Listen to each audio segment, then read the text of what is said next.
Jambo mambo familia angu. Karibu. Karibu. Habari gani? Mimi ni Eli-Ben-Eli. And again, karibu to my channel. Karibu to my channel. First of all, I wish everyone who is listening a Shabbat Shalom.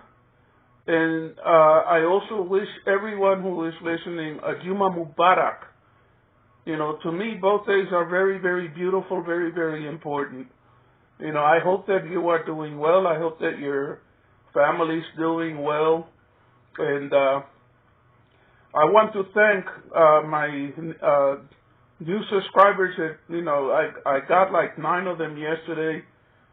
May God be praised. And I hope I get more of them today. I'm on the road to 500, and I really need your help. That may not sound like much to you, but to me it is. And please, each and every one of you who's listening to this, if you haven't already subscribe. And God bless you all. I'm just in a good mood. And, you know, again, Shabbat Shalom and Juma Mubarak. I believe in both faiths. I practice both faiths. You know, and I just hope that the world gets to the point in which a new spirit of brotherhood arises and people begin to see that we are all precious to the Most High God. But anyway, on a different note, my favorite crazy man, my favorite crazy man is back. Only Moira has decided to come back and assist Marwa with a clay pool. So he is back. And then, on an equally nice note, I looked at YouTube this morning, and I saw that my girl is back.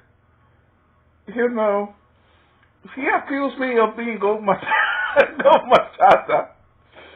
which I never have understood, but, you know, I don't care. She's still my girl. I think she's gorgeous. Coco Mama Modesta Lifestyle is back. I don't know what the circumstances are that led to her being away. I don't care. She is back, and she was looking as fine as wine in the springtime. They could be mine. She looks gorgeous. She was wearing some sort of a blue dress, and I was saying to myself, oh my God, I may have to find this woman's husband and challenge him to a duel and tell him the winner takes it all. She looks gorgeous, and I'm so happy to see her. To be quite honest with you, I was afraid that maybe she was ill or something really bad was going on, and it just really, really, really makes me feel good, you know, to see her back. And I got to return to my default subject, my favorite subject to talk about. Today, I saw a video in which I believe that they're having a party for the villagers and church members and family, friends, and everything at Marwa's Thrilla Villa in the Kenyan Manila. In the Mosquito Ranch, in the poo-poo processing center. I must admit, let me give credit where credit is due, the place is beginning to shape up. He still has that ugly-looking birdhouse. It looks like if it belongs in the poorest compound in Nyako, it just looks awful. But, you know, it's like, I must say, there were so many people there.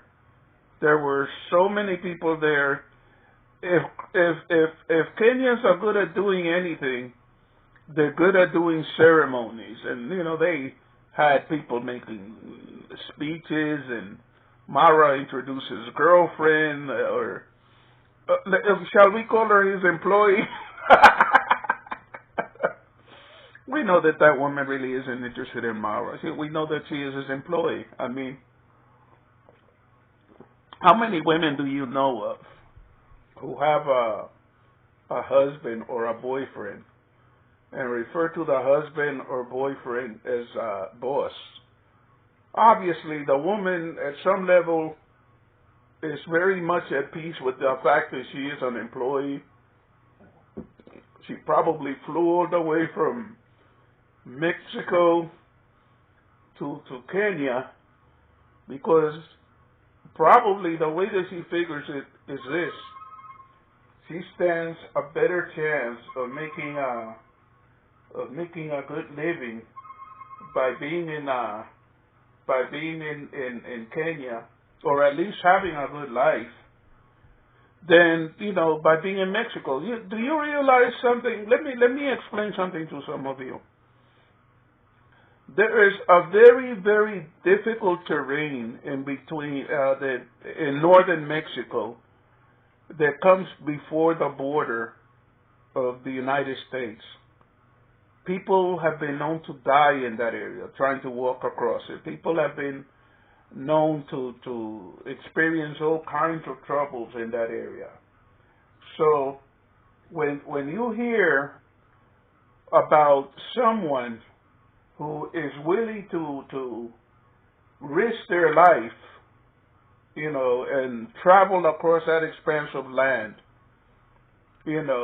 risking dying of thirst, risking dying of exposure, all kinds of terrible things. When you hear of a person being willing to do that, you know that there's a great deal of desperation in Mexico. People are going hungry in Mexico.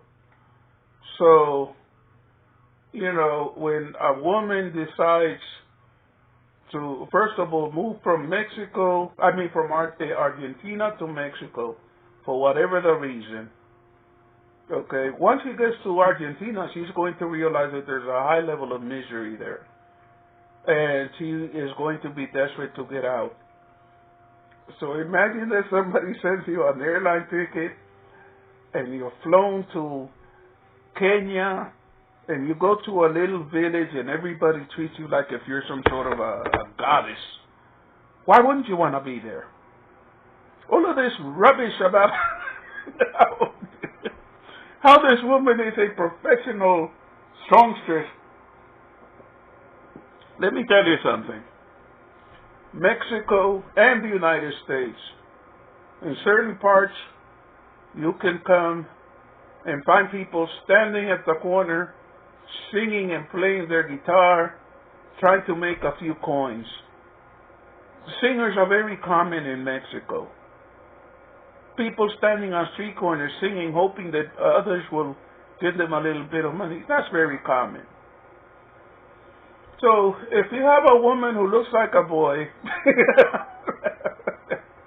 she has no chest, she has no backside, she has no hips, and she has, she's not, well, I will give her this. I'll give Lucio this.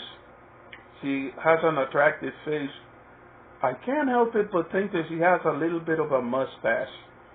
And I don't know, do women like having mustaches? I don't know. But to me, the way that I see it is that coming to Kenya and being treated like royalty just because your skin is brown, this woman is probably laughing her head off privately at all of these people. Mexico is full of people that are starving. Mexico is full of people who will do anything, and to be sure, there are very, very, very rich men in Mexico. We're talking drug dealers, we're talking businessmen of all kinds. Some of the wealthiest people in the world live in Mexico. But those men have a choice of the highest, most beautiful type of women from around the world. What would they want with Lucio? This girl realized that she has a fish on the hook for whom her brown skin and everything make it seem like if she's some sort of a divine being. And she's working that for all this that is worth. But I make you a promise. The point is going to come very, very soon, in which that woman is going to want her tamales and tacos and, brown-skinned men. And she's going to look at Marwa and she's going to let out a big yawn. And I promise you, someone will send her an airline ticket. Or she will con him into buying her an airline ticket and she'll be gone. She'll be gone. Anyway, back to my favorite crazy person on YouTube. Only Moira. Apparently Marwa realized that people like Moira, so he brought him back. And Moira is a wonderfully crazy human being. I love him to death. He's the one who came up with the idea of a clay bath. And to tell you how much of a scammer this Moira, and I don't mean scammer in a bad way. If it's possible to call somebody a scammer in a good way, Moira is a scammer in a good way. I don't think it's really scamming. I think he was just very, very enthusiastic about the idea of a clay bath and somehow persuaded a seasoned scammer like Maira to invest a great deal of money into creating the mud bath. And we all know the disaster that ensued. We all know that a heavy rain came along and suddenly that area was trashed with river garbage and, people started dumping trash there.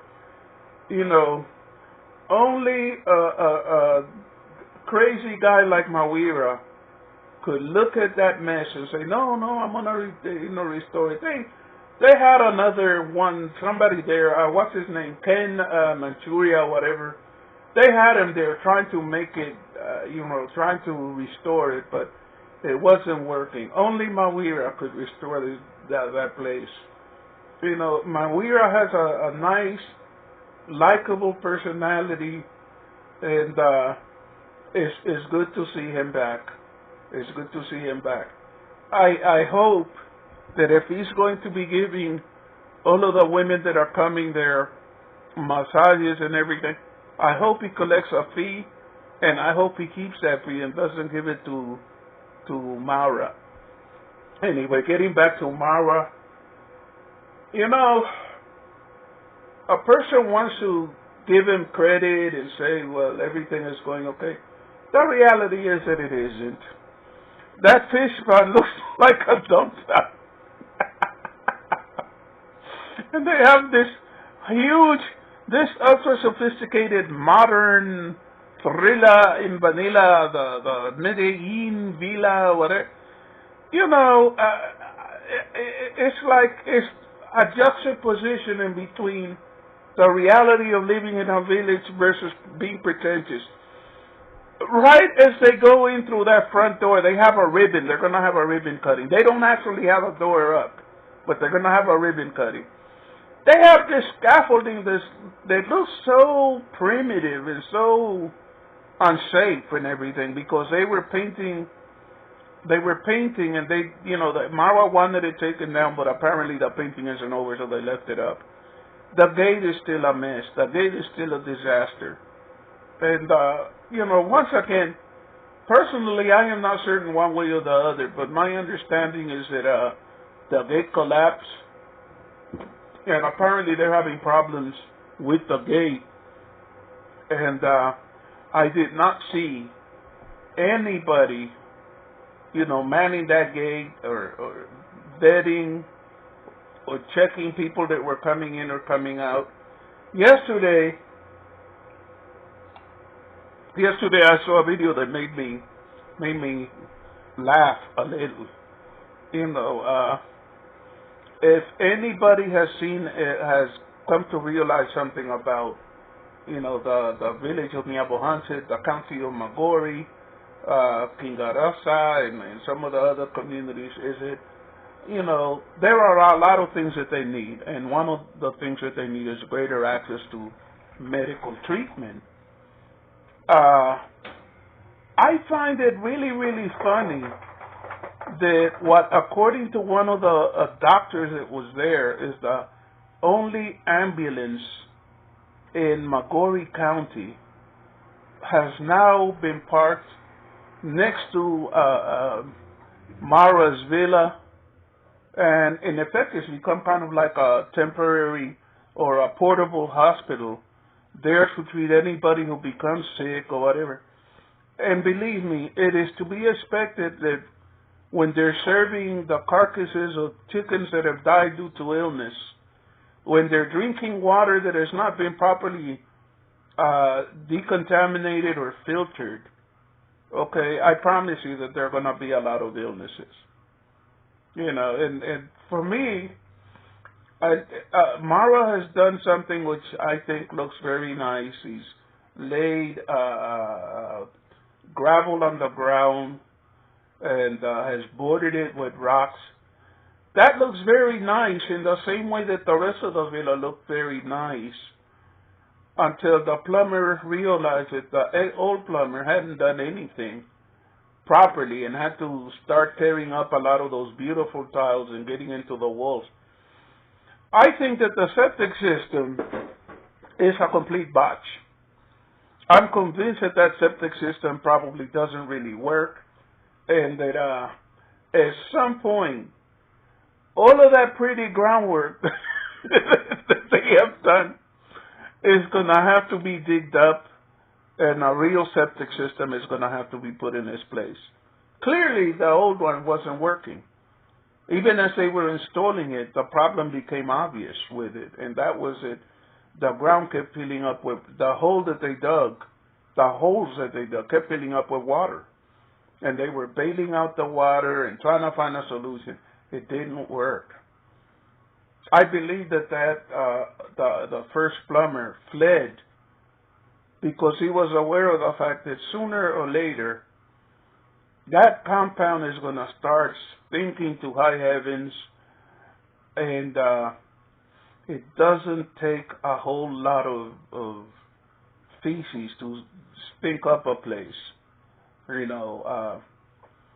As to Moira, I just hope that the next time that a rainstorm comes, that he's safe, that he isn't muddling around in that in that mud bath. Folks, we have entered a period with the Villa Medellin project, where the King of Kings, the Grand Poobah, the Archbishop of Nyabohanset, the King of Kings, the Emperor of Emperor, is going to start facing some really big problems. Okay? I look at the sky in some of those videos and I say to myself, that grayness is not just a storm cloud. It is probably a cloud of mosquitoes and flies waiting to descend on these people. God is showing Marwa a period of grace. But folks, I don't want to be the bearer of bad news. It's just that it's obvious. Okay? Have you ever been sitting in your house and there comes a lull, a period of peacefulness, of quiet, but you look at the sky and it's growing darker and darker, and then, comes a big storm? I have a feeling that Marwa is experiencing that brief moment of peace that comes before a great storm. And by a great storm, I don't just mean a lot of rain. If you look very carefully, there was no rain. The sun was out.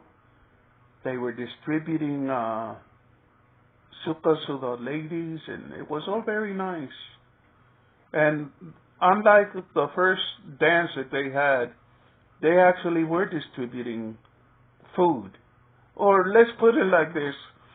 I saw a lot of people online waiting for food. I saw no one actually eating, but maybe I didn't watch long enough. The point is that a little bit of the party has kicked off, and I wish Marwa well. I hope that people don't start developing botulism and having diarrhea problems and all kinds of other problems because they have eaten food that was either badly prepared or food that involved eating animals that died of sicknesses or whatever. And I just hope that everything goes well. But in the meantime, Mara has a debt, a spiritual debt that he must pay. He must make amends to Jane Kinga. He must humble himself and apologize and make amends to fellow the boy. And if he doesn't, that act of cruelty that he engaged in toward that girl will hang like a curse cloud over that property. The treatment that he has given the poor people whose chickens and goats and cattle he took, when in reality he's not in a position to do anything for them. All of that will come back to haunt him. Folks, if you haven't liked and subscribed, please like, subscribe, and support. And if possible, if you really enjoy my video, go ahead and share it. In the meantime, I made this video kind of early because I don't want it to get close to the sacred hours of Shabbat, and then I make a short video. I decided to take this opportunity to make a longer one. Please like and subscribe and support my channel and share my videos. And thank you very much for your support. Please, my brothers and sisters, help your bald-headed grandpa get to 500 subscribers and then to 1,000. May God bless each and every one of you. I love you all. Goodbye.